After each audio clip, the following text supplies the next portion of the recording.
Terima kasih untuk Anda yang masih bergabung bersama dengan kami dan di segmen ini kita akan review bagaimana jalannya perdagangan di sepanjang hari ini pembalikan arah setelah mengalami koreksi yang cukup dalam di perdagangan hari sebelumnya. Dan kami ingatkan kembali, Anda masih bisa berpartisipasi di WhatsApp interaktif kami di 0812 di 8788 di 3723 seperti yang tertera di layar televisi Anda nantinya.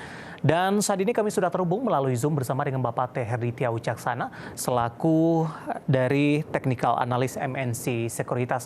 Kita akan langsung sapa saja. Pak Didit, selamat sore. Apa kabar, Pak? Halo, selamat sore Mas David. Kabar baik. Terima kasih Pak Didit sudah meluangkan waktu di IDX Channel. Hari ini indeks harga saham gabungan berbalik arah Pak Didit setelah mengalami pelemahan yang cukup dalam di perdagangan hari sebelumnya. Penguatan lebih ke arah terbatas dan hari ini belum mampu kembali untuk menembus di 7.200 kan, jangankan menembus, untuk mendekati hari ini tampaknya cukup tertahan, penguatan lebih ke arah tipis saja Pak Didit. Bagaimana analisis Anda, terutama dari sisi teknikal Pak? Oke, baik. Kalau kita lihat dari sisi teknikal, sebenarnya pergerakan IHSG ini masih cenderung 50-50 ya, dalam artian seperti ini. Kita lihat memang area supportnya yang berada di 7.045. Selama IHSG ini masih mampu untuk berada di atas area tersebut, maka penguatan IHSG masih ada gitu ya, masih ada peluang untuk IHSG menguat kembali. Paling tidak nanti untuk menguji levelnya yang sudah kena di hari ini, yakni di area 7.150, dan area berikutnya nanti di area resistennya di 7.215. Dan apabila break dari area resisten tersebut, maka kami perkirakan IHSG nanti akan mengarah ke 7.237 sampai 7.260. Namun sebaliknya dari sisi teknikal, kalau break dari area 7.045 sebagai area supportnya, maka dapat diperhatikan area 7.000 hingga 7.020 untuk area koreksi berikutnya dari IHSG. Begitu, Mas. Baik, Pak Didit, apakah Anda melihat para investor juga masih wait and see sampai sejauh ini? Data-data penting sudah keluar, Pak, tapi dari sisi domestik masih ada yang ditunggu, kemudian juga dari Amerika Serikat, suku bunga Bank Indonesia, kemudian juga rilis data PCE untuk November Amerika Serikat. Nah, yang cukup menarik adalah rilis suku bunga Bank Indonesia. Pak Didit, fokus dari para investor tampaknya tidak lagi fokus kepada mempertahankan suku bunga, karena sebagian konsensus ini menyatakan akan dipertahankan begitu. Tapi look-nya mungkin sama dengan The Fed ini. Bagaimana prospek suku bunga di tahun 2024 mendatang? Analisis Anda.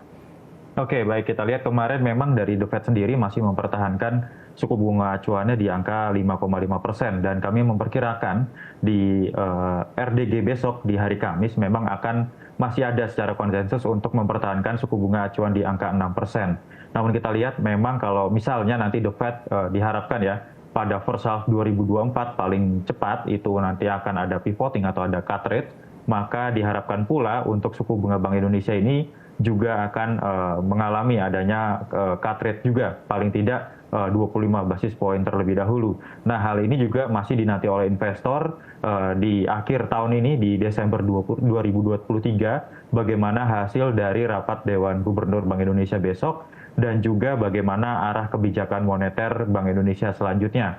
Ditambah di akhir tahun memang untuk libur dalam rangka Natal dan Tahun Baru juga masih akan mempengaruhi dari transaksi di IHSG sendiri, begitu.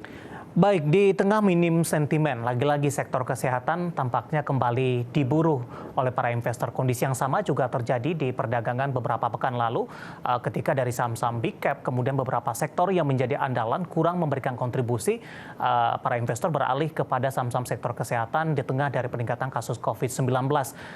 Apakah ini juga penguatan sesaat saja, sama seperti kejadiannya di beberapa waktu lalu, Pak Didit, dan momentum apa yang bisa kita manfaatkan dalam kondisi seperti ini? Oke, baik. Kalau kita lihat memang saat ini COVID dengan varian baru tengah menyerang ya dalam tanda kutip di negara-negara di Asia, khususnya kita lihat di Singapura, Malaysia, dan juga sudah masuk di Indonesia untuk ada beberapa kasus dari COVID yang dengan jenis varian baru. Hal ini tentu saja akan menjadi katalis positif tentunya bagi saham-saham di sektor kesehatan atau di IDX Healthcare, di mana para investor akan memburu kembali dari IDX Healthcare ini. Namun demikian kami melihat memang untuk COVID kali ini katanya dan nampaknya akan cenderung lebih mild dibandingkan varian-varian sebelumnya. Dan kami memperkirakan momentum ini dapat dimanfaatkan nanti bagi para investor untuk melakukan trading pada sektor-sektor kesehatan seperti itu. Terlebih nanti sektor-sektor farmasi dan rumah sakit yang cukup terpilih seperti itu, Mas. Baik, kita akan coba ulas satu persatu strategi trading seperti apa yang direkomendasikan. Kita ke KAF, Pak Didit, Kimia Farma Tbk, di penutupan sesi kedua ini menguat 24,90% dan ditutup di level 1580, arahnya untuk minggu depan dan juga sampai dengan akhir tahun. Oke, kalau kita lihat memang dari pergerakan KF sendiri, ini baik secara teknikalnya ini mengalami peningkatan dari volume pembelian sendiri, dan juga dari sisi MACD dan stokastik ini juga sudah memasuki ke area positifnya, dan nampaknya masih akan berlanjut menguat. Kami mencermati untuk pergerakan dari KF sendiri, nanti dapat dicermati di rentang supportnya, yakni di 1400 sampai 1465. Apabila area tersebut masih dapat terjaga atau masih dapat bergerak di atas area tersebut, maka selanjutnya di level 1610 sampai 1660, ini dapat menjadi area penguatan berikutnya dari pergerakan KF. Base case-nya ada di 1730, begitu Mas. Oke, jangka pendek rawan profit taking tidak Pak dengan penguatan signifikan hari ini? Untuk penguatan signifikan hari ini tentu saja akan sedikit rawan untuk profit taking ya, maka dari itu dapat dicermati 1400 dan 1450 untuk supportnya. Baik, kita beralih ke emiten selanjutnya untuk IRA Pak, Itama Ranuraya Tbk atau dengan kode saham IRRA hari ini juga menguat 24,82% di 855. Ini tampaknya lebih ke alat kesehatan yang cukup sensitif dengan adanya anjuran untuk vaksin kembali oleh pemerintah. Teknikal untuk IRA. Oke, kita lihat selama 5 hari berturut-turut 3 hari ini begitu ya.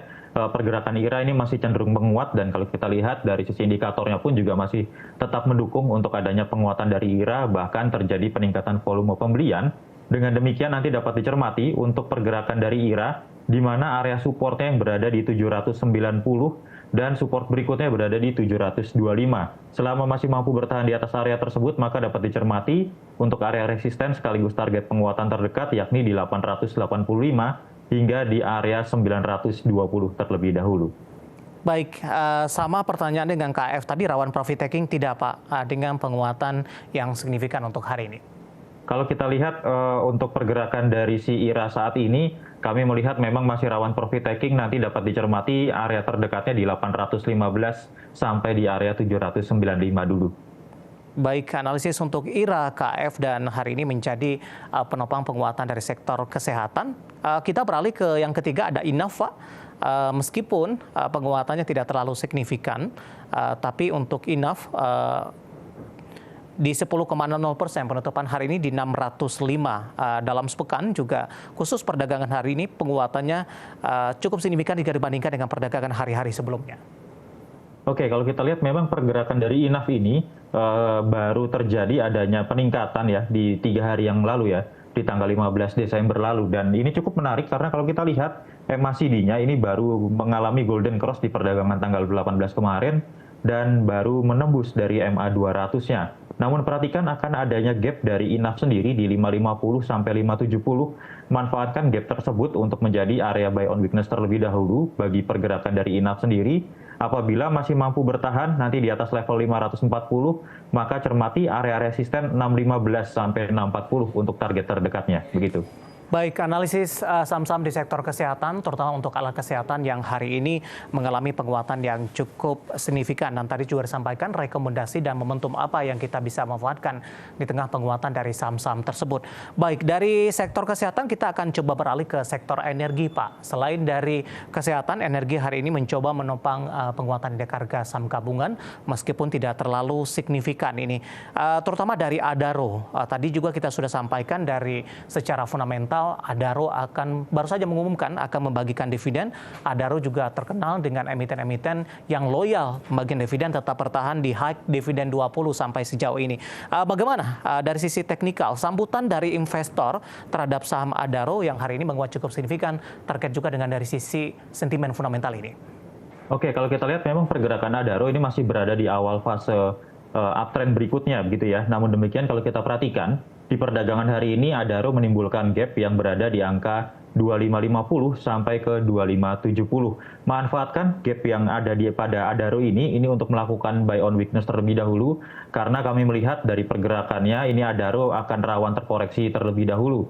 Namun demikian apabila kita melihat dalam jangka menengahnya, pergerakan Adaro ini masih didukung dengan adanya sinyal-sinyal penguatan baik dari MACD maupun dari stokastiknya.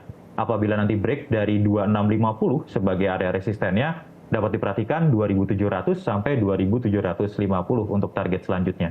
Dari analisis Anda, seberapa kuat magnet dari rencana pembagian dividen ini terhadap laju ke depannya untuk arah penguatan saham Adaro, Pak? Oke, tentunya untuk dividen ini dapat menjadi magnet yang cukup kuat ya bagi para investor untuk memburu saham Adaro. Terlebih Adaro ini dikenal dengan emiten yang rajin untuk membagikan dividen. Dan hal ini tentu saja akan membawa efek positif bagi pergerakan harganya, di mana lebih banyak dari investor yang membeli sehingga dapat meningkatkan dari pergerakan Adaro itu sendiri. Begitu. Baik, masuk di level penutupan hari ini tidak masalah, Pak? Tidak masalah, tapi nanti bisa dicicil kemudian di area gap-nya di 2550 seperti itu. Oke, seperti proyeksi Anda tadi ada peluang koreksi terlebih dahulu untuk Adaro. Dan lagi-lagi keputusan investasi tetap ada di tangan pemirsa IDX Channel.